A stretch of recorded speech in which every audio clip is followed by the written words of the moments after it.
বিয়ের এতগুলো বছর পরে প্রথম বাবার বাড়ি থেকে আমার বাড়িতে আসলো আমার ভাইয়ের ছেলেরা। তো সকাল সকালে আমি রান্না বসিয়ে দিয়েছি। তো রান্নার আজকে আমি সকালবেলা সেমাই আর নুডলস পাস্তাটা রান্না করে আমিও ওনাদেরকে খাইতে দিই। ওনারা খাওয়া দাওয়া করে নামাজে চলে গেছে। তারপরে আমি দুপুরের রান্নার আয়োজন করছি। তো এমনিতে আমার বেশ কয়েকদিন যাবত ধরে ঠান্ডা, সর্দি, জ্বর, এ কারণে আমার কোনো কিছুই ভালো লাগতেছিল না। আজকে আমার রান্নাটা অনেক দেরি হয়ে গেছে, আমি প্রায় 12টার পরেও আমার রান্না শেষ হয়নি। অনেক বেলা হয়ে গেছিলো আমার রান্না করতে করতে। আজকে আবার আসবে মেহমান, আমার ছোট ছোট ভাতিজারা। তো সব মিলিয়ে আজকে আমার অনেক চাপের ভিতরে গেছে, যদিও কষ্ট করে অনেক রান্না করছি আমি। আর আমার রান্নার সঙ্গ দেওয়ার জন্য আমার 2 ননদ এসে হাজির হয়ে গেছে। ওরা কখনো আমার এমন অভ্যস্ত না।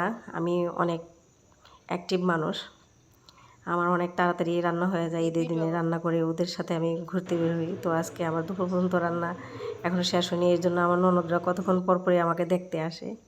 আমার ননদগুলো অনেক ভালো, যেহেতু আমার রান্না শেষ হইতেছিল না, এই জন্য এসে আমাকে টুকিটাকি সাহায্য করেছে আর আমার সঙ্গে গল্প করে আমাকে প্রফুল্ল রাখার চেষ্টা করছে। তো আমার ননদগুলো খুব ভালো। আর আজকে রান্না করতে করতে যেহেতু দেরি হয়ে গেছে আমার, আর এদিক দিয়ে বেলাও অনেক হয়ে গেছে, আর আমার এদিক দিয়ে আমার ভয়েস দিতেও অনেক কষ্ট হইতেছে।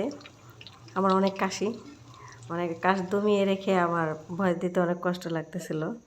তো আমি ওদের সাথেও গল্প করতে করতে আমার রান্না প্রায় শেষের দিকে।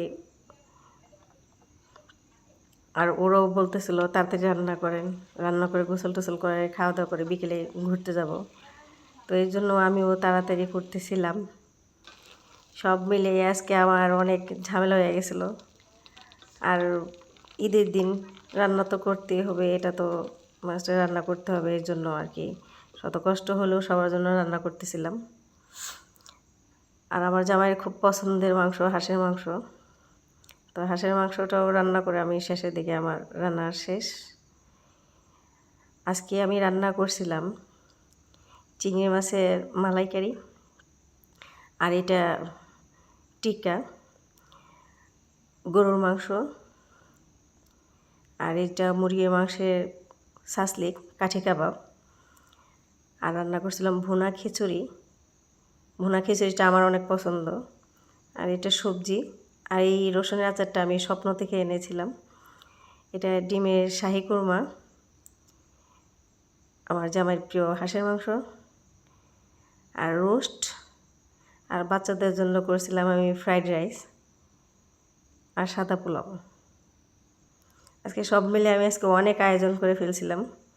অসুস্থ থাকা সত্ত্বেও আমার রান্না করতে অনেক ভালো লাগে। রান্না করতে গেলে কোনো হুঁশ জ্ঞান থাকে না, আমি একটার পর একটা রান্না করতেই থাকি। এই তো দুপুরের পরে আমি গোসল টোসল করে সবাইকে খাবার দিয়েছিলাম। তো ওরা সবাই মিলে খাওয়া দাওয়া করতেছে, সব ভাই বোনেরা মিলে, আমার ছেলেরাও সাথে। আর আমার একটা ভাতিজি, আমিও আমার ভাইদের একটা বোন, আর আমার ভাতিজিও সবগুলো ভাইয়ের একটা বোন। তো সবাই মিলে খাওয়া দাওয়া করে ওদেরও নিয়ে একটু ঘুরতে বেরিয়েছিলাম, ছবি টবি তুললাম। এই তোমার ভিডিওটা শেষ। সবাইকে ঈদ মোবারক।